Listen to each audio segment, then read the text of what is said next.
Mahigit 150 bahay sa Zamboanga City nasunog sa araw ng Pasko at ilang bumbero sa Nueva Ecija tulong-tulong na nagpaanak ng isang ginang. Yan at iba pa sa balitang probinsya. Tulong-tulong na pinaanak ng ilang bumbero ang isang buntis sa bayan ng General Mamerto Natividad sa Nueva Ecija. Isinugod daw ang babae sa Rural Health Center noong bisperas ng Pasko pero sarado raw ito. Kaya ang mga bumberong naka-duty sa lugar na mismo ang nagpaanak sa ginang. Maya-maya pa, lumabas na ang malusog na baby boy. Tuwang-tuwa naman sa sanggol ang mga bumbero. Nilamon ng apoy ang ilang bahagi ng Digos City Public Market sa Davao del Sur ilang oras bago magpasko.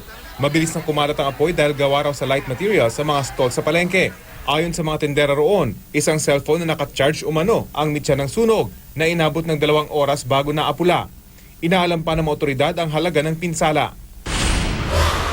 Nasunugan din ang ilang pamilya sa Zamboanga City sa araw mismo ng Pasko. Mahigit 150 bahay ang natupok. Umabot sa ikatlong alarma ang sunog at tumagal ng 3 oras. Inaalam pa ng mga bumbero ang pinagmulan nito. Pansamantala namang nanunuluyan sa barangay hall at covered court ang mga nasunugan. Pinagbawalang gumamit ng mga paputok ang mga residente ng 2 barangay sa Dinilupihan, Bataan dahil sa pagtagas ng gasolina sa kalapit na ilog. Ipinagbawal daw ang mga paputok sa lugar para maiwasan ang mas malaking trahedya. Nagrereklamo na rin ang ilang residente dahil sa masangsang na amoy na sumisingaw. Kasalukuyan pang hinahanap ng otoridad ang bahagi ng pipeline na may tagas.